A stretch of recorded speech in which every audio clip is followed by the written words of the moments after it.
शेयरों ने भरा अमेरिकी बाजारों में जोश। तीनों इंडेक्स रिकॉर्ड ऊंचाई पर हुए बंद और 3 हफ्तों की ऊंचाई पर पहुंचा कच्चा तेल।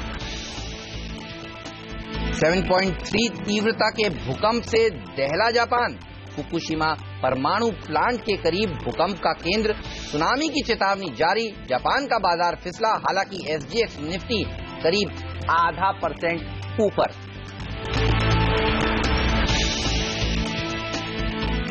नुस्ली वाडिया ने टाटा सन्स को भेजा मानहानि का नोटिस। कहा टाटा सन्स को लेने होंगे सभी आरोप वापस, और टाटा का जवाब नोटिस की कोई जानकारी नहीं।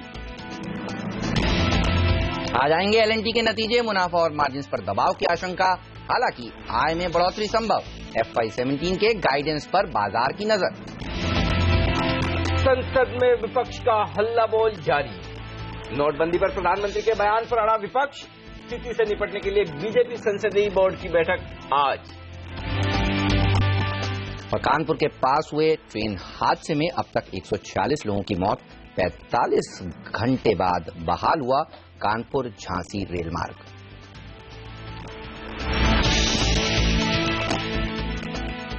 बाजार है ओवरसोल्ड और आज है रिकवरी का दिन। ग्लोबल मार्केट से मजबूती के संकेत, लेकिन बड़ा सवाल है कि रिकवरी होगी तो कितनी और कितनी टिकाऊ भी।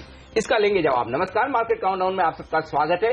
मैं हूं अनिल सिंह। नमस्कार, और मैं हूं हेमंत घई, और हमारे साथ जुड़ गए हैं हमारे दो मेहमान, PowerMyWealth.com के फाउंडर और CEO संदीप वागले और ट्रेड स्विफ्ट ब्रोकिंग के डायरेक्टर संदीप जैन। आप दोनों का ही स्वागत है। और सबसे पहले देखिए ग्लोबल मार्केट्स की तस्वीर कितनी शानदार है। डॉलर इंडेक्स जो 10 दिनों से लगातार मजबूत हो रहा था, उसकी मजबूती की रफ्तार थमी है। कल हमने आपको दिखाया था 101 के पार था, और अब आप देखिए ये थोड़ा सा थमता हुआ नजर आया है। और कच्चे तेल में क्या जबरदस्त उछाल देखने को मिला है। ओवरनाइट 4% की तेजी 3 हफ्ते के उच्चतम स्तर पर पहुंच गया है, और इसका फायदा मिला यूएस को भी और यूरोप के मार्केट्स को भी। और आज देखिए क्या शानदार तेजी देखने को मिल रही है एशियाई मार्केट्स में। केवल जापान में दिक्कत है क्योंकि अर्थक्वेक वहां पर आया है, और फुकुशिमा न्यूक्लियर प्लांट के पास उसका केंद्र बताया गया है, लेकिन उसको हटा दें तो बाकी सारे बाजार देखिए जबरदस्त तेजी के साथ ट्रेड कर रहे हैं। और हाफ सेंचुरी तो एसजीएक्स निफ्टी ने भी लगा दी है। ये बताइए सेंचुरी निफ्टी में लगेगी आज? लग सकती है, बड़ी बात नहीं है, लेकिन अल्टीमेटली 8000 का लेवल अहम होगा। फर्क सिर्फ इतना है कि रिकवरी थोड़ी सी एक दिन लेट हुई है। और हम कल शाम को बाजार बंद होने के बाद जब हम फेसबुक लाइव कर रहे थे तब ये बात हो रही थी कि कल बड़ी गैप से खुल जाए तो आश्चर्य नहीं होगा, क्योंकि बाजार को बाउंस करने के लिए ये सबसे बेहतरीन लेवल है। क्यों बेहतरीन लेवल है? क्योंकि काफी सीरीज से 8000 के लेवल को हमने हाईएस्ट ओपन इंटरेस्ट के तौर पर देखा है पुट में, और 7925 वो लेवल था जो ब्रेक्जिट के बाद का लो था। तो ये 75 पॉइंट की रेंज हम लगातार पिछले 3 दिनों से कह रहे थे कि बड़ा स्ट्रॉन्ग सपोर्ट है, और उन लेवल के आसपास ही बाजार पहुंचा है। ओवरसोल्ड हुआ है, और ग्लोबल संकेत भी इसी वक्त बेहतर होते हुए दिख रहे हैं। तो रिकवरी तो होगी। अब रिकवरी को ट्रेड कैसे करना है, ये अहम सवाल है। सबसे पहले तो ये कि ओवरसोल्ड जोन से एक शार्प रिकवरी होती है। अब बड़ा लेवल जो आपके सामने ऊपर की तरफ है, इस रिकवरी में 8000 के ऊपर निकलकर टिकना पहले जरूरी है। 8000 के ऊपर निकलने पर ही शॉर्ट कवरिंग आती हुई दिखेगी, और मंदी करने वाले ट्रेडर्स जो है वो अगर 8000 के ऊपर घंटे, 1.5 घंटे, 2 घंटे बाजार टिक जाए तो फिर अपनी मंदी की पोजीशन को काट ले। लेकिन फ्रेश तेजी, नई तेजी करने के मूड में आप हैं और आप ये सोचें कि करेक्शन क्या पूरा हो चुका है, तो वो पहला संकेत तब आएगा जब आप 8100 के पार निकलकर टिके और बंद होते हुए नजर आए। उससे पहले नई तेजी न करें, तब तक ये उछाल में बिकवाली वाला मार्केट होगा। ऊपरी स्तरों पर बिकवाली आने की भी संभावना है ही, और इसमें कोई डाउट नहीं। और put call ratio oversold zone में है, जो हम वायदा कारोबार के आंकड़ों में आगे डिस्कस करेंगे। ऐसे में निफ्टी को ट्रेड करने के 2 तरीके हैं। पहला तरीका तो एकदम साफ, सिंपल, आसान है। 7900 के स्टॉप लॉस से खरीद लीजिए निफ्टी को। 8000, 8025 पहला टारगेट होगा। इसके ऊपर टिक गए तो फिर 50-75 पॉइंट की तेजी और आज और कल में बन सकती है। दूसरा तरीका ये, जो एक रिस्क लेने वाला कॉन्ट्रा ट्रेड, छोटी रिस्क के साथ 8025 पर बेचें, लेकिन स्ट्रिक्ट स्टॉप लॉस 8050 पर। सिर्फ 25 पॉइंट की रिस्क लेकर एक चांस ले शॉर्ट करने का, क्योंकि अगर बाजार को कमजोर होना तो वहां से हो जाएगा। और मुनाफा भी छोटा ही रखें, 7950 के आसपास आप इस शॉर्ट पोजीशन को कवर कर लें। दूसरा तरीका है बैंक निफ्टी को ट्रेड करने का, 18143। ट्रम्प साहब जीते थे और डिमोनेटाइजेशन हुआ था, उस दिन ये निफ्टी का लो था, बैंक निफ्टी का लो था, तो वहां पर स्टॉप लॉस लगाएं। 18150, 18200 बैंक निफ्टी के लिए आखिरी और बड़ा सपोर्ट लेवल है, वहां पर स्टॉप लॉस लगाएं। खरीदे बैंक निफ्टी 18,700 और 18,902 ऊपर के लेवल है। तेजी अगर हुई, मेंटेन हुई, तो लीडरशिप बैंकिंग शेयरों से ही आएगी। दूसरा तरीका है कि 18,900 के आसपास बैंक निफ्टी को शॉर्ट करें 200 पॉइंट की रिस्क लेकर और 18,500 के टारगेट के लिए। तो तेजी की तरफ एक तो इंफ्रा स्टॉक्स मजबूत नजर आ रहे हैं, मुझे लगता है आज यहां तेजी हो सकती है। रिकवरी होगी तो बैंक्स में होगी, एनबीएफसीज में होगी। फार्मा शेयर मजबूत दिख रहे हैं और मिड कैप्स जाहिर सी बात है कि हाई बीटा है, गिरने में भी आगे तो बढ़ने में भी आगे, क्योंकि एफआईज की तरफ से बिकवाली का दबाव थोड़ा कम हुआ है तो घरेलू फंड खरीदे, तो ये आज का ट्रेड सेटअप हो सकता है। तो 8,000 आपके लिए आज का निर्णायक लेवल है। ऑलराइट, और आप कह रहे हैं 7,950 पर मंदी करें तो काट लें, तो यानी आपको लग रहा है कल का लो 7,916 नहीं टूटेगा, मुश्किल है टूटना। हाँ, नहीं टूटना चाहिए। मुझे लगता है कि ये बहुत स्ट्रॉन्ग सपोर्ट है। 7,900 से 925 से लेकर 8,000 की रेंज, ये 75 पॉइंट की रेंज स्ट्रॉन्ग सपोर्ट है। टूटे ना तभी अच्छा है। वैसे चलिए वागले साहब से पूछते हैं कि उछाल में बिकवाली करने में ज्यादा पैसा मिलेगा या इतनी गैप अप ओपनिंग के बाद भी तेजी करने में, यह है बड़ा सवाल। वागले साहब गुड मॉर्निंग, बताइए क्या करेंगे आज? Good morning Ahmad, good morning Anil ji. I think for a change मैं अनिल जी के अगेंस्ट या कॉन्ट्रा ओपिनियन लूंगा। मुझे लगता है कल का लो टूटेगा। ऑलराइट, वो इसके लिए क्योंकि अगर हमको स्ट्रेंथ मेंटेन करनी थी तो 9 नवंबर का जो लो बना था 8076 वो टूटना नहीं चाहिए था। कल जिस तरह से टूटा है और जिस तरह से क्लोज हुआ है, आज जो भी बाउंस बैक आता है मैं समझता हूं ये बेचने की अपॉर्चुनिटी है। और निफ्टी की रेंज अभी शिफ्ट हो गई है। मुझे लगता है अभी हम 7750 की तरफ के लेवल्स अभी खुल चुके हैं और ऑन द अपसाइड 8050 ये बहुत स्ट्रांग रेजिस्टेंस है जो मुझे नहीं लगता है ब्रेक होगा। सो 8010 8030 ये रेंज में मैं बेचना चाहूंगा 8070 के स्टॉप लॉस से। और मेरा on the down side target expiry तक का मैंने 7860 दिया है, बट मुझे ताजुब नहीं होगा कि उसके नीचे भी अगर हम कुछ दिनों में हफ्तों में जाए और हम ये बॉटम नहीं है, ऐसा मेरा मानना है। Bank Nifty 18,200 18,650। ओके, तो ये बॉटम नहीं है, कल का लो टूट सकता है, उछाल में बिकवाली करनी चाहिए और 7,860 तक एक्सपायरी हो सकती है, उसके भी नीचे हो सकती है, ये राय वागले साहब की। अनिल जी देखिए, डेटा जो है वो कमजोरी की तरफ ही, और हम कल जब बाजार बंद होने के बाद फेसबुक लाइव कर रहे थे तो कह रहे थे कि एफआई डेटा बहुत कमजोर आएगा। 1310 करोड़ रुपए का कैश मार्केट का बिकवाली का आंकड़ा और 8 दिन जोड़ लीजिए तो करीब करीब 12,000 करोड़ रुपए की बिकवाली एफआईज ने कर दी है। इसमें कोई डाउट नहीं कि कैश मार्केट में बिकवाली का आंकड़ा लगातार परेशान करने वाला है। इस आंकड़े में कहीं कोई बदलाव नहीं है, फर्क सिर्फ इतना है कि 2,000 करोड़ से 1,000 करोड़ के आसपास आ गए हैं जी। घरेलू फंड लगातार मुकाबला कर रहे हैं, बराबर खरीदारी कर रहे हैं, वो एक अच्छी बात है। लेकिन फॉर ए चेंज हेमंत, कल के डेटा में एक बहुत बड़ा बदलाव है और वो बदलाव ये कि एफआईज ने वायदा कारोबार में खरीदारी की है। और ये क्या एक्सपायरी रिलेटेड भी हो सकता है क्या, मतलब नहीं, या फिर इसको अलग हटके देखना चाहिए? एक्सपायरी रिलेटेड नहीं है, कल ये एक्सपायरी रिलेटेड खरीदारी नहीं है और यही एक अच्छी पॉजिटिव बात है। इसलिए आज मैंने बड़ा पहली लाइन ये की कि आज रिकवरी होगी। रिकवरी के पीछे सबसे बड़ी वजह ये डेटा है। मैं अगर ग्लोबल मार्केट्स इतने मजबूत नहीं होता, क्योंकि हम ग्लोबल मार्केट से वैसे भी रिएक्ट कर नहीं रहे, मैं सिर्फ डेटा के दम पर ही रिकवरी की उम्मीद कर रहा था। और वो क्यों? कल देखिए दो बड़ी चीज हुई है। वैसे कल हम अंदाजा लगा रहे थे कि एफआईज का बड़ा बिकवाली का आंकड़ा आएगा। एक्चुअली देखा जाए तो 1300 करोड़ की बिकवाली का आंकड़ा हमारे अंदाजे से छोटा है, इससे भी बड़ा हो सकता था। अब हुआ ये है कल के सेशन में कि 8,000 के नीचे जब हम फिसले और एक भी बार रिकवर नहीं कर पाए तो सबसे ज्यादा पोजीशन जो कल कम हुई है वो ट्रेडर्स की हुई है। ट्रेडर्स ने अपनी तेजी की पोजीशन भी कम किए और काफी स्टॉप लॉसेस भी ट्रिगर हुए। आप देखिए 1170 करोड़ के इंडेक्स फ्यूचर्स एफआईज ने खरीदे, वहां फ्रेश बाइंग होती हुई दिखी है। स्टॉक फ्यूचर्स में 684 करोड़ की खरीदारी हुई है और काफी दिनों बाद इंडेक्स ऑप्शंस में भी खरीदारी हुई है।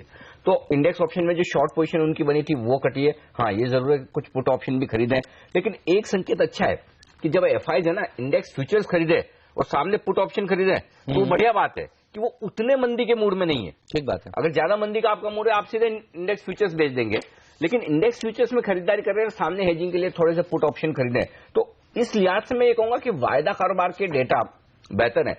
अब ये अलग बात है कि हर रोज को आप अलग ट्रेडिंग सेशन के तौर पर देखेंगे।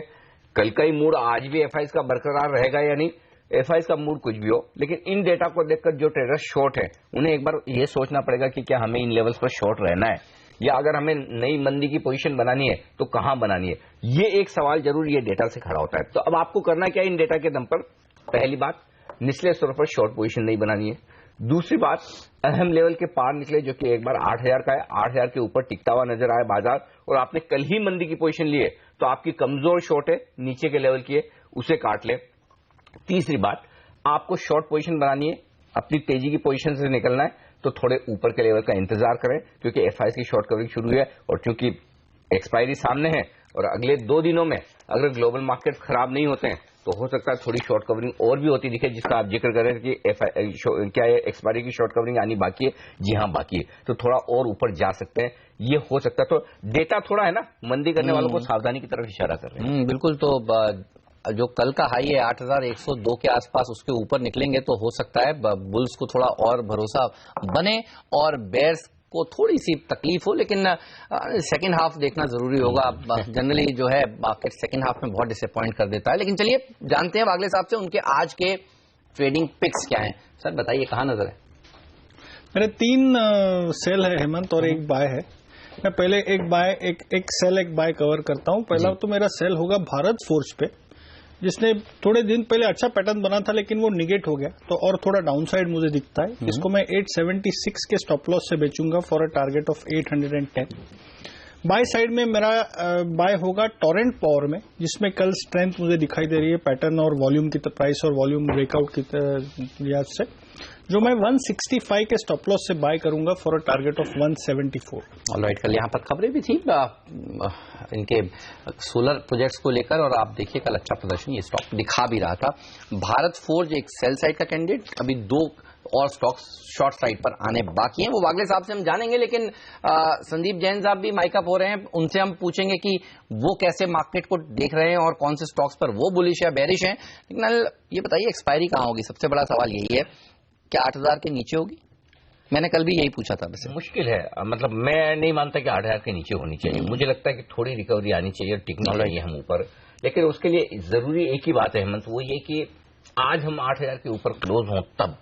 अगर 8,000 के ऊपर आज क्लोज नहीं होते तो फिर मैं वागले साहब से सहमत हूं, ये फिर एक्सपायरी में आप 7,700 की तरफ बढ़ रहे हैं, ये हो जाएगा, क्योंकि लगातार दूसरा दिन होगा तब आप 8,000 के नीचे क्लोज देंगे। तो आज की रिकवरी में टेस्ट होगा शॉर्ट कवरिंग का, यानी कि जिन्होंने मंदी की पोजीशन बनाई वो कितने कमजोर हैं, या बुल्स की ताकत का कि जिन्होंने तेजी की पोजीशन बनानी है वो कितनी मजबूती से बना सकते। तो 8,000 के ऊपर की क्लोजिंग चाहिए। अगर आज 8,000 के ऊपर क्लोज होता है तो मुझे नहीं लगता कि फिर हम एक्सपायरी 8,000 के नीचे की देखेंगे। ओके, आज की क्लोजिंग ज्यादा अहम है। बाकी जहां तक वायदा कारोबार के आंकड़ों का सवाल है, एक संकेत बेहद साफ है और वो ये कि निफ्टी ओवरसोल्ड हो चुका है, इसमें मुझे कोई दो राय नहीं है। 0.7 के नीचे पुट कॉल रेशियो 0.69 पर, और उस लिहाज से मुझे लगता है कि एक बार की तो रिकवरी बनती है। अब टिकाऊ कितनी होगी? अच्छा, 0.69 पर आप कह रहे हैं पुट कॉल रेशियो। अच्छा, ये पिछले हफ्ते भी एक दिन 0.7 के आसपास किया था। 0.73 पिछले हफ्ते का लो बनाया था। इंट्राडे में एक बार जरूर 0.7 के नीचे आया था, लेकिन क्लोजिंग बेसिस पर नहीं आया। कल क्लोजिंग बेसिस पर 0.69 आया। मतलब मुझे जहां तक याद है हेमंत, मैंने वर्स्ट केस सिनेरियो में 0.65 के नीचे पुट कॉल रेशियो को देखा नहीं। ऑलराइट, तो उस लिहाज से फिर अब इतना बुरा हाल तो नहीं कि वर्स्ट केस सिनेरियो पर हम पहुंच जाएं। तो फिर 0.69 को मैं ओवरसोल्ड मानता हूं, और यहां पर मैं एक राय रखता हूं कि कम से कम मंदी काट लेनी चाहिए, और फ्रेश मंदी करनी भी हो तो फिर थोड़ा इंतजार करें एक रिकवरी का, क्योंकि देखिए 600 पॉइंट स्ट्रेट गिरे हम बिना किसी रुकावट के, 6 दिन में 600 पॉइंट, हर रोज 100 पॉइंट की स्पीड से गिर रहे हैं। तो रिकवरी भी शार्प आएगी, ये वी शेप रिकवरी होगी, और एक्सपायरी है सर, तो मंदी करने वालों को भी प्रेशर एक्सपायरी के हफ्ते में ही आता है मंदी की पोजीशन काटने का। तो एक तो ये संकेत है। दूसरा, जो मैं बार बार 8,000 की अहमियत बता रहा हूं, सिर्फ इसलिए नहीं कि क्योंकि 8,000 के मनोवैज्ञानिक स्तर के नीचे टूटा, लेकिन डेटा भी वो कह रहे हैं। क्या कह रहे हैं डेटा? कल के सेशन में देखिए, पुट में 20 लाख शेयर 8,000 पर जुड़े हैं और कॉल्स में 16 लाख शेयर, यानी कि 36 लाख शेयरों की पोजीशन एक ही स्ट्राइक प्राइस पर हुई है पुट और कॉल में। यानी कि तेजी और मंदी करने वाले दोनों तरह के ट्रेडर्स के लिए वो बड़ा रस्साकशी वाला पॉइंट है कि कौन इसको ऊपर रखता है, कौन इसके नीचे रखता है। तो दोनों आज सुबह सुबह खुलेंगे 8,000 पे देखना, और वहां जोर आजमाइश करेंगे कि कौन भारी पड़ता है। तो 8,000 के ऊपर टिक गए। मैं ये कहूंगा कि आप 8,000 पे भी खुले तो आप तेजी में नहीं है। तेजी में आप तब है कि जैसा कल हम बात कर रहे थे कि 8,100 पे खुल भी गए तो तेजी में नहीं, भले 25 पॉइंट ऊपर खुले। तो वैसे ही आज 8,000 का लेवल है, 8,000 के ऊपर खुल के टिके तो आप मानिएगा तेजी में। अगर आप 7,980 7,990 भी खुलते हैं वहां रहते तो आप तेजी में नहीं, ये ध्यान में रखिएगा। तो 8,000 निर्णायक लेवल है, ये डिसाइड करेगा कौन भारी पड़ता है। उसको हमने संभाल लिया, होल्ड किया घंटे 2 घंटे, शॉर्ट कवरिंग आएगी और फिर हो सकता है 8,100 आपके लिए एक्सपायरी तक आता हुआ नजर आए। तो ये लेवल आपके लिए बेहद अहमियत वाले हैं। बहुत सारे डेटा है, मैं उतना घुसना नहीं चाहता, तो शॉर्ट में यही बता रहा हूँ 8,000 पर फोकस कीजिए, बाकी तो बाजार खुलेगा तब हम आपके साथ होंगे। बिल्कुल। और उसके बाद सेकंड हाफ, जैसा कि हम आपको बार बार कह रहे हैं इंपॉर्टेंट चैनल, एक सेकंड हाफ की इंपॉर्टेंट बात बताता हूं। अब लोगों को ये एक और नया डर सता रहा है कि इटली में जो रेफरेंडम होने वाला है 4 दिसंबर को, उसमें लोग किस तरह से वेट करेंगे। तो ब्रेग्जिट हुआ, ब्रिटेन जो है वो यूरोपियन यूनियन से एग्जिट हुआ, उसके बाद इटली भी क्या एग्जिट होता है, ये एक नई चिंताएं बन रही हैं ग्लोबल मार्केट्स में। अभी तो तस्वीर अच्छी है, देखना होगा यूरोप में आज खुलने के बाद किस तरह का प्रदर्शन देखने को मिलता है। बहरहाल लेंगे एक छोटा सा ब्रेक, कहीं मत जाइए, बने रहिए सीएनबीसी आवाज के साथ। ब्रेक के बाद संदीप जैन भी हमारे साथ जुड़ेंगे, माइकअप हो चुके हैं, उनसे पूछेंगे कि उनको कौन से स्टॉक्स पसंद हैं, ये भी बताएंगे कि निफ्टी में आज हमारे बाकी के एक्सपर्ट्स क्या कह रहे हैं, किस तरह से आपको ट्रेड करना चाहिए, और 5 का पंच भी हाजिर करेंगे। जी हाँ, ये सब एक्शन रहने वाला है, कहीं मत जाइए, हमारे साथ बने रहिए।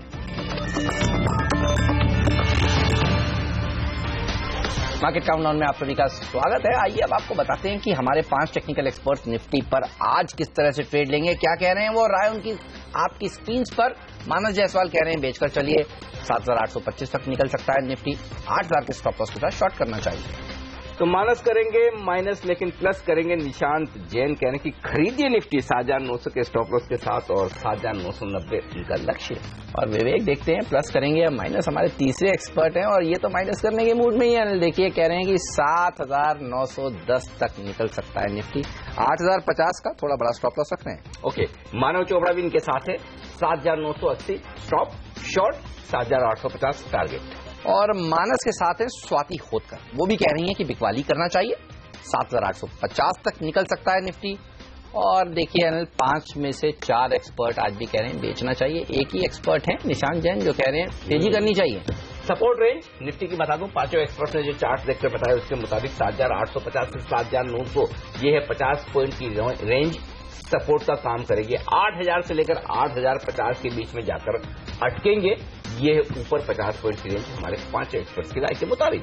राइट, चलिए ये तो बात हुई 5 एक्सपर्ट्स की राय, लेकिन कौन से वो 5 स्टॉक्स हैं जहां पर आपकी नजर होनी चाहिए, आइए देखते हैं आज के लिए 5 का पंच। मुथूट कैपिटल, क्रिसिल, देश की दिग्गज रेटिंग एजेंसीज ने यहां पर इनकी रेटिंग घटाई है, ये एक नेगेटिव खबर। ब्रिगेड एंटरप्राइजेज, ये एक रियल एस्टेट कंपनी है जो दुनिया की 2 बड़ी टेक्नोलॉजी कंपनीज यानी माइक्रोसॉफ्ट और इंटेल के साथ करार कर रही हैं brigade real estate accelerator project के लिए। तो ये जो कंपनी है एक तरह का इनोवेशन कर रही है जिससे स्टार्टअप्स की मदद होगी, तो स्टॉक्स पर रखिएगा नजर।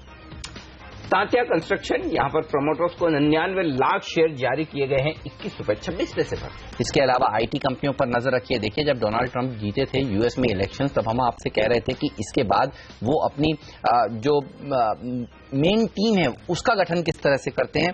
Attorney general senate Jeff sessions को उन्होंने नियुक्त किया है, और देखिए ये खराब खबर है। और जो जेफ हैं वो बहुत ही कट्टरवादी हैं आउटसोर्सिंग के खिलाफ, और कई बार वो मुहिम छेड़ चुके हैं, और इन्फोसिस का नाम लेकर उन्होंने कई बार कहा है कि आउटसोर्सिंग के ऊपर रोक लगानी चाहिए, H1B1 वीजा के ऊपर अंकुश लगाया जाना चाहिए। तो ये सेक्टर आज फिर से प्रेशर में रह सकता है। आइलैंड अफेयर्स, इसके लिए नेगेटिव खबर। नेपाल ने $1 बिलियन, बड़ा प्रोजेक्ट है, $1 बिलियन का, यानी कि लगभग 7,000 करोड़ रुपए का एक प्रोजेक्ट रद्द किया है।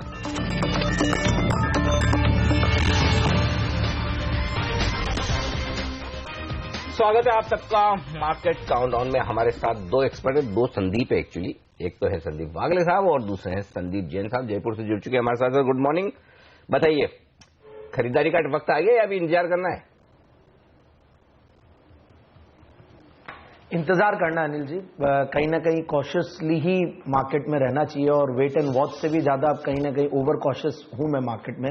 और मुझे ऐसा लगता है कि जो भी ये डिमोनेटाइजेशन का मूव है, इनफैक्ट मैं तो 9 तारीख को भी शायद आपके साथ इंटरव्यू में था, और उस दिन भी मैं काफी बेरिश था, और मुझे ऐसा लगता है कि इसका इम्पैक्ट कम से कम 1.5 साल, करीब अप्रैल 2018 अप्रैल 2019, जब तक लोगों की स्पेंडिंग स्टाइल नहीं बदलेगी या जो कैशलेस ट्रांजैक्शंस की तरफ इकोनॉमी शिफ्ट नहीं होगी तब तक डिमांड में इतने ज्यादा मूव नहीं दिखेगा। तो मुझे ऐसा लगता है थोड़ा सा कॉशियस रहना चाहिए। जो भी बेसिक नीड्स वाली कंपनीज है, जैसे कि यूटिलिटीज वाली कंपनीज है, उन पे ध्यान दे, पीएसयूज, क्योंकि इसमें कहीं ना कहीं सरकार के पास बहुत बड़ा पैसा आएगा, इंफ्रास्ट्रक्चर में सर्टेनली बेनिफिट मिलेगा।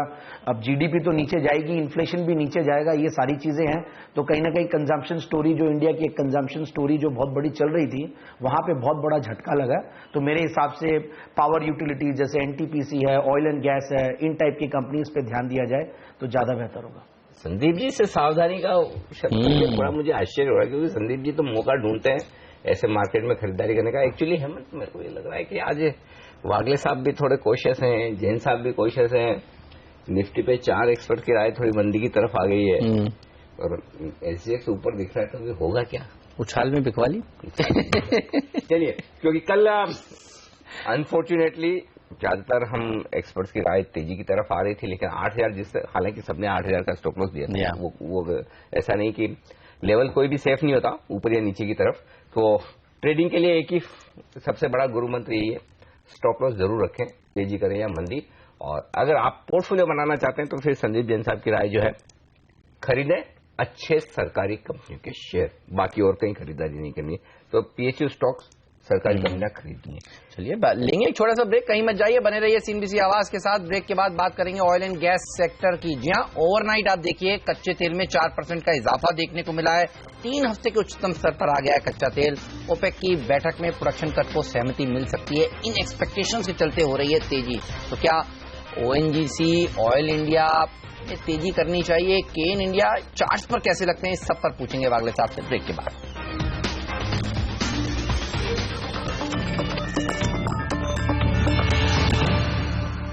स्वागत है आप सभी का सीएनबीसी आवाज पर। आप देख रहे हैं मार्केट काउंटडाउन और देखिए एचडीएफसी ने हाफ सेंचुरी लगा दी है और अभी भी देखिए मेंटेन्ड है, अच्छी तेजी होगी, गैप अप ओपनिंग होगी। अब 56 पॉइंट ऊपर 8008 का आंकड़ा आपको एसजीएक्स निफ्टी पर देखिएगा। और देखिए इसी तरह की तेजी ओवरनाइट कच्चे तेल में भी देखने को मिली। तो पूछते हैं वागले साहब से, चार्ट पर ओएनजीसी, ऑयल इंडिया में क्या ज्यादा बेटर लगता है? सर बताइए, दोनों शेयरों के चार्ट्स कैसे लग रहे हैं आपको? हेमंत, मैंने ऑयल आई थिंक 415 में बाय दिया है, फिर वो 425 तक जाके अभी कुछ वहीं पर है। तो बिटवीन ऑयल एंड ओएनजीसी दोनों अच्छे हैं। थोड़ा सा आप मतलब वीकली चार्ट्स देखो तो मुझे ज्यादा कंफर्ट है ओएनजीसी में, और मुझे लगता है ये 290, 300 तक जा सकता है। लेकिन आप अगले 3-4 दिनों में क्या होगा, शायद आपको ये स्टॉक लोअर लेवल्स पे मिल सकता है। 265, 268 लेवल्स पे मैं ज्यादा कंफर्टेबल रहूंगा। 260, 300 ये ओएनजीसी की ब्रॉड रेंज है फॉर द नेक्स्ट वीक। तो ओएनजीसी आपको भी खरीदना है, ऑयल इंडिया आपको भी खरीदना है, बट ऑन अ करेक्शन। और संदीप जैन साहब को भी खरीदना है। वाह। और संदीप जैन साहब को साथ में रिलायंस और एनटीपीसी, ये 4 स्टॉक है जो जैन साहब बता रहे हैं सरकारी कंपनियां खरीदे। जैन साहब, ये सरकारी कंपनियां तो ठीक है, आप बोल रहे हो कि ये सब खरीदो, एनटीपीसी, ओएनजीसी, ऑयल इंडिया, तो रिलायंस क्यों खरीद रहे हैं फिर? नहीं, देखिए रिलायंस भी कहीं ना कहीं ऑयल एंड गैस की कंपनी है, और दूसरा हो सकता है कि यूटिलिटीज की जो मैं बात कर रहा था, टेलीकॉम का भी कहीं ना कहीं हो सकता है कि बेनिफिट मिल जाए। बट ओवरऑल काफी करेक्शन हो चुका है, रिस्क रिवॉर्ड रेशियोज भी देखने पड़ते हैं।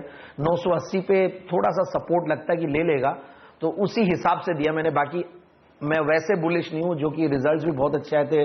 रिजल्ट्स वाले दिन हम सारे एनालिस्ट ही काफी बुलिश थे, बट मार्केट के साथ नहीं दिया। और एक और चीज कहूं मैं, अब अगर नेक्स्ट मार्केट अगर टूटेगा तो हो सकता है कि रिलायंस में क्रैक आ जाए तो टूट जाए। तो क्योंकि कल जैसे पीएसयू बैंक्स ने पहले मोर्चा संभाला हुआ था, बैंक निफ्टी थोड़ा बचा रखी थी, अब वो कल वहां ब्रेकडाउन आया, फिर हो सकता है रिलायंस हो जाए, फिर हो सकता है आईटी में इन्फोसिस और टीसीएस। तो कई सारे कारण है, इतनी जल्दी लगता नहीं है कि बहुत जल्दी से तेजी बनेगी मार्केट। और देखिए oil and gas space out perform कर भी रहा है, नतीजे भी क्या जबरदस्त आए, पेट्रोनेट के, आईजीएल के, गुजरात गैस के। तो ऑयल एंड गैस स्पेस बेहतरीन प्रदर्शन दिखाता हुआ। लेकिन कच्चे तेल में अगर तेजी हो तो फिर वो एविएशन कंपनियों के लिए खराब खबर मानी जाती है। और कल हम आपसे कह भी रहे थे कि विदेशी सैलानी इस समय भारत में आने का प्लान जो बना रहे थे, वो प्लान को पोस्टपोन कर रहे हैं, क्योंकि यहां पर नकदी की थोड़ी सी किल्लत हो रही है। डीमोनेटाइजेशन का जो काम इस समय इस देश में चल रहा है। तो जेट एयरवेज, इसके चार्ट्स कैसे लगते हैं वागले साहब? क्या यहां पर कुछ कमजोरी नजर आ रही है आपको? हेमंत, कमजोरी बहुत ज्यादा नजर आ रही है। आई थिंक 3 या 4 दिन पहले मैंने सेल दिया था, तो मुझे वो डिस्कम्फर्ट ये लेवल पे बेचने में है 340, 348, आई थिंक मैंने जब कहा था तो 370 के लेवल्स थे, लेकिन अभी भी मुझे नहीं लगता है बॉटम है। 310, 315 तक का डाउन साइड मुझे लगता है आना चाहिए, और मेरे लिए राइट लेवल्स होंगे 355, 360 अगर बाउंस बैक आता है, जो मुझे लगता है आज आएगा। लेकिन 370 के ऊपर ये स्टॉक क्लोज होता है तो ये व्यू चेंज हो जाएगा। ओके, तो ये है राय। इस वक्त बेचना तो है, लेकिन उछाल में बेचना, अभी नहीं बेचना, ये बात साफ है। एक और स्पेस जहां पर कमजोरी दिख सकती है वो है आईटी शेयरों में, और आईटी शेयरों में फिर से ये खबरें आ रही, डोनाल्ड ट्रंप साहब को एक्शन तो लेना है कुछ न कुछ, और समझा जा रहा कि वीजा रेस्ट्रिक्शंस होंगे, और अब ये बातें फिर से जोर पकड़ने लगी है। संदीप जैन साहब से राय ली जाए, रुपए की कमजोरी को देख के आईटी खरीदें या ट्रंप साहब के डर से दूर रहे? देखिए, रुपए की कमजोरी भले ही आई हो, बट मुझे ऐसा लगता है कि लॉन्ग रन में कमजोर नहीं रहेगा, और 68.20 कल भी इनफैक्ट नीचे से बाउंस बैक किया है, और इतनी जल्दी से 69.70 के लेवल्स आरबीआई भी क्रॉस करने नहीं देगी, कहीं ना कहीं इंटरवेंशन लेगी।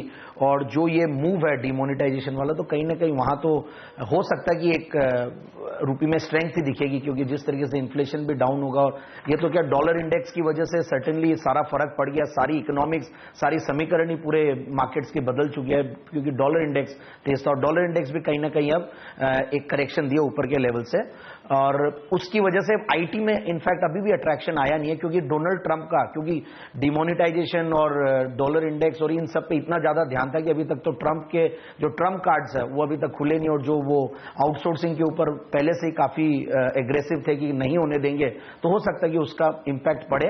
और वैसे काफी हद तक ये सारी चीजें डिस्काउंटिंग भी हो चुकी है इन टाइप के प्राइजेस में, क्योंकि 900, 950 के लेवल्स पे इन्फोसिस वैसे बहुत सस्ते वैल्यूएशंस पे है, बट इनका जो कॉर्पोरेट गवर्नेंस का जो एज था, अब कहीं ना कहीं बाकी कंपनियों में भी दिखने लगेगा कि डिमोनेटाइजेशन है, जीएसटी है, ये सारी चीजें जब एक साथ इंप्लीमेंट होगी तो और कोई उपाय रहेगा नहीं, सबको गवर्नेंस के साथ चलना ही पड़ेगा। बिल्कुल। तो अटॉर्नी जनरल का जो प्रस्ताव दिया है बनाने का डोनाल्ड ट्रंप ने, वो दिया है सेनेटर जेफ सेशंस को, जो कि कट्टरवादी हैं और कह चुके हैं कि H1B वीजा नहीं देना चाहिए, वहां के लोगों को जॉब्स दी जानी चाहिए। तो ये अब एक नया ट्रिगर जो है, जिसके चलते आज आपको आईटी शेयरों में दबाव देखने को मिलेगा। लेकिन कुछ और स्टॉक्स जहां पर आज नजर होनी चाहिए, उसमें काफी सारी ऑफशोर कंपनियां हैं जहां पर आपकी आज नजर होनी चाहिए। लेकिन शोभा एक और ऐसा स्टॉक है जिसके नंबर्स कमजोर आए हैं। शोभा के चार्ट देखकर बताइए ये कैसा लग रहा है, क्योंकि पिछले कुछ दिनों से ये शेयर भी अंडर परफॉर्म कर रहा है। रेवेन्यूज हालांकि 8% बढ़े हैं, लेकिन ऑपरेटिंग मार्जिन्स में दबाव देखने को मिला है। 21.7% से घटकर 19% पर ऑपरेटिंग प्रॉफिट मार्जिन्स आ गए हैं। पैट भी देखिए 12% कमजोर हुआ है। इसके चार्ट्स कैसे लगते हैं आपको? हेमंत, एक स्ट्रॉन्ग सपोर्ट के आसपास है, जो कि 230, 228 है सुबह में, और अगर ये ब्रेक होता है फिर ये सब 200, 190 तक जा सकता है। जब तक ये होता नहीं है, मुझे लगता है 230, 260 ये रेंज में मूवमेंट होगी, तो साइडवेज ही मैं कहूंगा, लेकिन स्ट्रेंथ तो बिल्कुल नहीं है। ओके, मजबूती बिल्कुल भी नहीं है चार्ट्स पर, तो थोड़ा सा वेट एंड वॉच वाला मामला रखें, इंतजार करें कि क्या कुछ हो सकता है। इस बीच कुछ और स्टॉक्स जहां पर एक्शन होने वाला है एफआईज की रिपोर्ट्स के दम पर, उन पर बातचीत करते हैं। हमारे साथ जुड़ रही है पूजा त्रिपाठी, और पूजा से पूछते हैं जो नोटबंदी को लेकर सरकार ने कुछ एक्शन लिया, कल एनबीएफसीज को राहत देने के लिए आज से आरबीआई ने जो ऐलान किया है, इसके बाद बताइए पूजा किस तरह की रिपोर्ट्स आई है? जी, नोमुरा की इस पर रिपोर्ट आई है। नोमुरा और Bank of America Merrill Lynch की एनबीएफसीज पर रिपोर्ट आई है। कल जो नियम आए हैं आरबीआई के, जिसमें कि 1 नवंबर से लेकर 31 दिसंबर 2016 तक जो भी लोन दिए गए हैं उनको सब स्टैंडर्ड और एमपीए घोषित करने से पहले 60 दिन का अतिरिक्त समय दिया जाएगा। तो काफी चिंता जताई जा रही थी करेंसी बैंक के बाद कि आगे चलकर एनबीएफसीज के जो कलेक्शंस होंगे और जो रिकवरी होगी उन पर असर देखने को मिल सकता है। लेकिन इस नए नियम के बाद अब नोमुरा का कहना है कि ये नियम शॉर्ट टर्म के लिए काफी पॉजिटिव होंगे तमाम एनबीएफसीज के लिए। एसेट क्वालिटी को लेकर जो कंसर्न बन गया था, अब वहां पर थोड़ा बहुत रिलीफ देखने को मिलेगा। जो डिमोनेटाइजेशन की जब खबर आई थी उसके चलते जितने भी एनबीएफसीज थे उसमें 20 से 30% का करेक्शन हुआ है, तो वैल्यूएशंस काफी अट्रैक्टिव लग रहे हैं। लेकिन इन पर भी एनबीएफसीज पर इनकी कड़ी नजर होगी जिनकी कलेक्शंस में कमी देखने को मिल रही है। एक और रिपोर्ट आई है इन तमाम एनबीएफसीज पर Bank of America Merrill Lynch की, जिसमें उनका कहना है कि जो भी कंपनी व्हीकल और होम फाइनेंस लॉस कारोबार में है उनके लिए काफी पॉजिटिव है, खास करके इंडिया बुल्स हाउसिंग फाइनेंस के लिए, क्योंकि कंपनी का करीब लोन बुक का 90% जो है वो 10 करोड़ से कम का है। तो इंडिया बुल्स हाउसिंग फाइनेंस को काफी पॉजिटिव के लिए काफी पॉजिटिव खबर होगी। इसके अलावा जेपी मॉर्गन की भी रिपोर्ट आई है तमाम बैंकों पर, और इनका कहना है कि ये बैंकों के लिए भी काफी पॉजिटिव होगा। जो रिटेल प्राइवेट बैंक है वो इनके टॉपिक्स होंगे, जिसमें कि एचडीएफसी, इंडसइंड और येस बैंक पर जेपी मॉर्गन काफी पॉजिटिव है। ऑलराइट, चलिए, तो कदम तो आरबीआई ने बहुत सही समय पर उठाए हैं, लेकिन कल दिखा नहीं कुछ रिकवरी इन स्टॉक्स में। अब जेपी मॉर्गन की रिपोर्ट्स के बाद क्या आज रिकवरी देखने को मिलेगी? चलिए, इस पर हमारी नजर बनी रहेगी। लेकिन नोटबंदी पर ये बताइए, और बाकी के ब्रोकरेज हाउसेस का क्या कहना है? मॉर्गन स्टैनली की रिपोर्ट आई है डिमोनेटाइजेशन पर, और इनका कहना है कि आगे चलकर कॉर्पोरेट के जो अर्निंग ग्रोथ है वहां पर इम्पैक्ट रहेगा। ज्वेलरी कारोबार पर थोड़ा इम्पैक्ट देखने को मिल सकता है, लेकिन जो कैश ट्रांजैक्शन में कमी आएगी उसकी वजह से कुछ ऑर्गेनाइज्ड ज्वेलरी प्लेयर्स हैं उनको फायदा मिलने की बात की जा रही है मोतीलाल ओसवाल की मॉर्गन स्टैनली की रिपोर्ट में। टाइटन पर रिपोर्ट में इनका कहना है, टाइटन पर भी इनका इस रिपोर्ट में कहना है कि अर्निंग एस्टीमेट घटा दिए गए हैं FY17 और 19 के लिए 8 से 9% तक, और स्टॉक में आगे चल के 11% का करेक्शन देखने को मिल सकता है। और एशियन पेंट्स की भी अर्निंग एस्टीमेट घटा दिए हैं FY17 और FY19 के लिए जो अर्निंग एस्टीमेट है वो 7 और 9% से घटा दिया है, और आगे चल के इनका मानना है कि स्टॉक में 16% तक का डाउन साइड देखने को मिल सकता है। और कुछ डीलर चेक भी लिया गया है स्टॉक के लिए, जिसमें कि माना जा रहा है कि Q3 में जो कंपनी का वॉल्यूम है उसमें डबल डिजिट असर देखने को मिल सकता है। तो ये तमाम ऐसी कंपनियां हैं जिनमें दबाव देखने को मिलेगा। इन रिपोर्ट्स के आने से पहले ही दरअसल यहाँ पर बड़ा प्रेशर तो बन ही चुका है। लेकिन सबसे ज्यादा दिक्कत तो अब ये हो रही है कि जीडीपी डाउनग्रेड्स होते हुए दिख रहे हैं। एम्बेट के सौरभ मुखर्जी जी से कल हम बातचीत कर रहे थे इसी शो में, और आप देखिए सबसे बेरिश वो बाजार पर हैं और इकोनॉमी पर भी हैं। बाजार पर तो वो पहले हो गए थे, और अब वो कह रहे हैं 3.5% का जीडीपी कट कर रहे हैं। FY17 में उनको लगता है सिर्फ 3.5% ही जीडीपी रह जाएगी, यानी आधी उन्होंने कट कर दी। पता नहीं, अब बड़े एग्रेसिव है ये, मतलब अब ऐसा वो क्या देख रहे हैं। हालांकि अपना अपना व्यू है, लेकिन ऐसा लगता नहीं कि कोई जीडीपी ग्रोथ 3-3.5% घट जाए इन कदमों के चलते। देखिए, अल्टीमेटली पैसा तो है, सिस्टम में है, और समझिए नोटबंदी से होगा क्या। ब्लैक मनी, वो ब्लैक मनी जो बल्क में बड़ा मोटा जो लोगों ने गोडाउन में डाल रखा है, छुपा के रखा है, वो सिस्टम में नहीं आएगा। तो वैसे भी सिस्टम में नहीं है, वो तो कंजम्पशन में वैसे भी नहीं आ रहा। बाकी पैसा तो उल्टा बहुत सारा लेकर वो वाइट हो रहा है, लोग बैंक अकाउंट में डाल रहे हैं, डाल के वापस निकाल रहे हैं, तो कुछ तो करेंगे। तो पता नहीं, मुझे ये सिर्फ ये ना एक ट्रांजिशन वाला मामला है मन। 3 से 6 महीने थोड़ा लोग हाथ खींचेंगे, देखेंगे। अच्छा समझिए, आपको घर खरीदना है और आपको पता है कि रियल एस्टेट के दाम गिरने वाले, तो आप क्या करेंगे? अपना निर्णय वो थोड़े 3-6 महीने टाल देंगे। तो वो होने वाला, तो ये टलने वाला मामला है। जो पैसा नहीं आना सिस्टम में, वो तो वैसे भी नहीं आना था। वो तो लोगों के गोडाउन में जो भरे पड़े हैं कैश, वो तो वैसे भी बाहर नहीं आने, तो वो तो कंजम्पशन में वैसे भी नहीं। तो मुझे नहीं लगता इतना बहुत चिंता करने की जरूरत है कि जीडीपी आधी रह जाएगी, ऐसा कुछ होने वाला नहीं है। और उसके ऊपर देखिए, फिस्कल डेफिसिट जो पूरा का पूरा खत्म हो गया, जो 3-4 लाख करोड़ अगर नहीं आए सिस्टम में, बस तो लोगों को जल्दी से जल्दी जो अपनी हैबिट्स थी ना, जो कैश देने की हैबिट्स थी, वो चेंज करनी पड़ेंगी, और उस हैबिट के चेंज में थोड़ा सा ट्रांजिशन फेज आएगा और उसमें थोड़ी सी दिक्कत हो सकती है। लेकिन लॉन्ग टर्म के लिए तो हम बार बार कह ही रहे हैं, लॉन्ग टर्म गेन है, शॉर्ट टर्म में जरूर पेन देखने को मिल रहा है। चलिए, हमारे साथ हमारे कुछ और मेहमान भी जुड़ रहे हैं। सुमित बगड़िया साहब हमारे साथ अब जुड़ चुके हैं। हाय सुमित, गुड मॉर्निंग। बताइए, निफ्टी को किस तरह से ट्रेड करेंगे आज? हाय, गुड मॉर्निंग हेमंत। वेल देखिए, मार्केट्स के अंदर ओवरऑल सेंटिमेंट्स तो वीकनेस के ही बने हुए हैं। पिछले कुछ दिनों में हमने एक अच्छा खासा हेवी सेल ऑफ देखने को मिला है, और अभी इमीडिएटली शायद हो सकता है कि ओवरसोल्ड मार्केट से थोड़ा सा पुलबैक हमको देखने को मिले। बट प्योरली इंट्राडे पर्सपेक्टिव से 8030 का रेजिस्टेंस है, वो ब्रेक होने के बाद हमको एक ऊपर का मूव देखने को मिल सकता है। जब तक 8030 ब्रेक नहीं होता है, तब तक एक बार सेल साइड में ही रहना चाहिए। अगर 8030 ब्रेक होता है तो शायद हो सकता है 80 से 100 पॉइंट की निफ्टी के अंदर हमको रिकवरी देखने को मिले।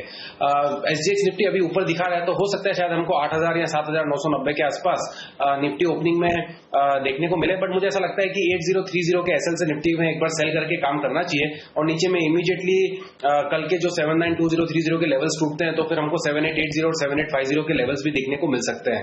ओवरऑल निफ्टी का स्ट्रक्चर वीक बना हुआ है, तो अगर कोई उछाला भी आता है ओवरसोल्ड सिचुएशन में से, तो हमें ऐसा लगता है कि वो सेलिंग अपॉर्चुनिटी होगी। आने वाले कुछ दिन थोड़े से डाइसी हो सकते हैं मार्केट के लिए, और थोड़ा सा वीकनेस का ही प्रेशर देखने को मिलेगा ऊपरी लेवल्स पे। तो उछाल पे मंदी का ही व्यू लेके एक बार चलना चाहिए हफ्ते से 10 दिन के लिए। तो चलिए, सारे टेक्निकल एक्सपर्ट आज एकदम एक साथ हैं, बिल्कुल यूनियन बना रखी है और बेचेंगे ही बेचेंगे। और वागले साहब, आपको एक और साथी मिल गया। एक फंडामेंटल एक्सपर्ट भी संदीप जैन साहब भी बोलो। मुझे एक टिप्पणी करनी थी, शायद आउट ऑफ कॉन्टेक्स्ट हो, लेकिन जब सब एक साथ जाते हैं और सब बहुत ज्यादा नेगेटिव न्यूज होते हैं, या मैं खुद बोलूंगा 7200 आ जाएगा, तो बॉटम कहीं ना कहीं आसपास है। ये मैंने लास्ट 3 साइकिल में देखा है। मैं थोड़ा सा इसमें है ना ये कहूंगा कि बॉटम प्रेडिक्ट करने की हम जल्दबाजी में, लेकिन हाँ एक उछाल मिलेगा, वही वाली बात है जो आप सब कह रहे हैं। उछाल कितना टिकाऊ होगा ये देखने की बात होगी। तो ये तो 9-15 में पता चल ही जाएगा। आप हमारे साथ होंगे, हम आपके लिए मार्केट का शुरुआती एक्शन लेकर आएंगे। शुरुआत के 8000 के ऊपर होती है, टिकते हैं, ये देखना इंटरेस्टिंग। और फिलहाल लेंगे एक छोटा सा ब्रेक, और इस ब्रेक के बाद बात करेंगे बैंक निफ्टी की सुमित से, उनकी पिक्स लेंगे। कुणाल सरावगी भी हमारे साथ तैयार हो रहे हैं, जुड़ रहे हैं नई दिल्ली से, उनसे भी बातचीत की जाएगी। उनकी बेहतरीन पिक्स है मेरे पास। यह सारा एक्शन होगा आपके लिए छोटे से ब्रेक के बाद।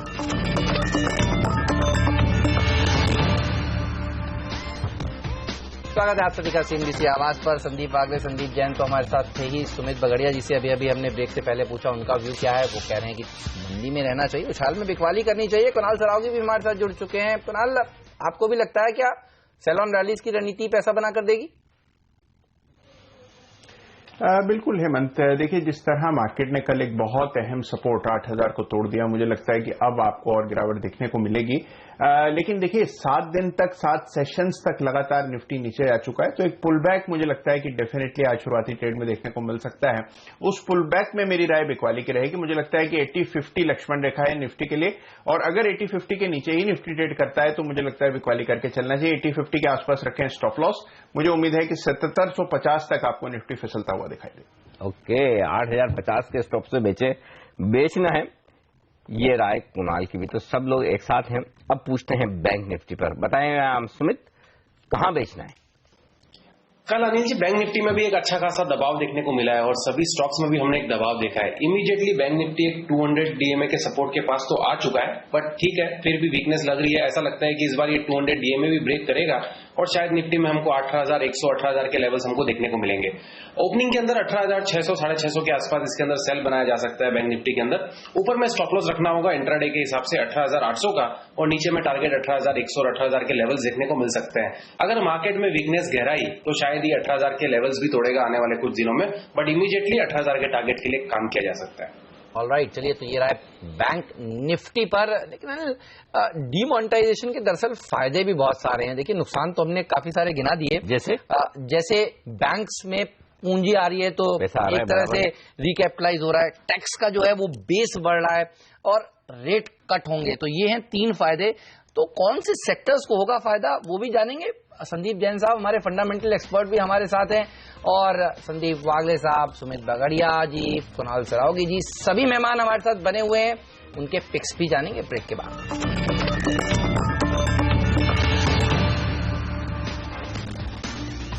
हमारे एक्सपर्ट्स हमारे साथ हैं, संदीप वागले, संदीप जैन, सुमित बगड़िया और कुणाल सरावगी।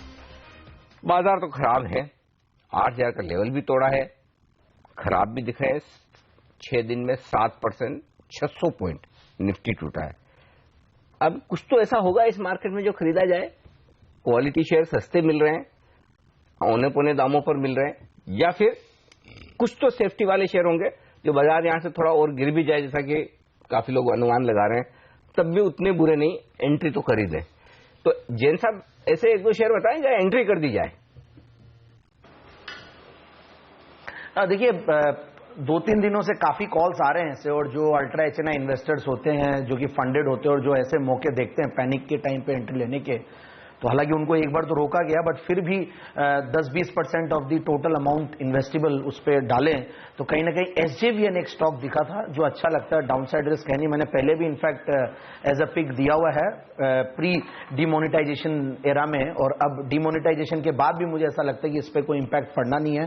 REC PFC दोनों ट्विंस है यहाँ पे, क्योंकि एक तो सबसे बड़ी एडवांटेज जो दिखती है, एक तो ये यूटिलिटी पावर सेक्टर से रिलेटेड कंपनीज है, दूसरा ये लो पी स्टॉक्स हैं, और तीसरा ये बहुत ज्यादा चले नहीं है तो डाउनसाइड रिस्क कम है, और चौथा ये है कि इनमें डिविडेंड यील्ड बहुत अच्छा है, और पीएसयू जो कि एक मैंने टैग लगा दिया क्योंकि सरकार की कंपनीज को बेनिफिट मिलने वाला, और एक जो हमेशा डिसइन्वेस्टमेंट की एक रिस्क रहती थी क्योंकि फिस्कल डेफिसिट के लिए सरकार हमेशा एक डिसइन्वेस्टमेंट को बहुत बड़ा टूल मानती थी उसको मीट आउट करने के लिए, तो अब ऑटो ही सॉल्व हो गई है ये प्रॉब्लम सरकार के पास जिस तरीके के बैंक्स में फंड्स आ रहे हैं। तो मुझे ऐसा लगता है कि इन टाइप की कंपनीज पे ध्यान दे। ऑयल इंडिया जो कि जिक्र हो रहा सुबह से ही, बेहतरीन लगती है कंपनी, डाउनसाइड रिस्क है नहीं और पूरे रैली में अभी तक ठीक से पार्टिसिपेट नहीं की है। तो एसजेवीएन, आरईसी, पीएफसी और इंफ्रा कंपनीज भी ठीक लगती है क्योंकि कहीं ना कहीं जो बहुत ही लिवरेज कंपनीज और जो इंफ्रा से रिलेटेड कंपनीज है जैसे कि आईटीएनएल है, डाउनसाइड रिस्क उसमें भी बहुत कम लगती है, और ये इनफैक्ट एक तरीके से मूवमेंट लेने ही लगा था कि जब ये मूव आ गया, और 24 तारीख तक हालांकि टोल वगैरह सब फ्री है तो हो सकता है उसके बाद पॉजिटिव इंपैक्ट इस कंपनी में भी दिखाई दे। तो ये टाइप की कंपनीज है, और ऐसा लगता है कि जैसे ही थोड़ी सी लिक्विडिटी आएगी सिस्टम में, जो एफएमसीजीज है जो अभी पीटे हुए हैं वहां पे मूव आ सकता है। तो एचयूएल है या डाबर है, मैरिको है, इन टाइप की कंपनीज पे भी पिटाई के बाद ध्यान दिया जा सकता है। ओके, तो ये है राय इस वक्त आपके लिए इन बेहतरीन क्वालिटी शेयरों में खरीदारी करने की। अब तैयारी है बाजार के खुलने की, तो बड़ा सवाल है कि जहां खुलेंगे वहां खुलते ही क्या किया जाए। इस सवाल का जवाब लेंगे इस ब्रेक के बाद, जब लेकर आएंगे आपके लिए पहला सौदा, बताएंगे आपको कि कैसी होगी भारतीय बाजारों की शुरुआत प्री ओपनिंग सेशन में। 8000 सबसे अहम लेवल के आसपास खुलने की तैयारी है अगर एसजीएक्स निफ्टी से आप कोई संकेत लेना चाहें तो। दूसरा 6815 ये था जी हाँ कल का लेवल रुपए का, रुपए में मजबूती होनी चाहिए। वैसे तो एक चीज समझिएगा, देखिए कल ही डॉलर इंडेक्स ने संकेत ले लिया हमारे रुपए से, क्योंकि रुपया जिस तरह से रिकवर होकर बंद हुआ, तो आज क्या कुछ और मजबूती हो सकती है ये देखना इंटरेस्टिंग होगा।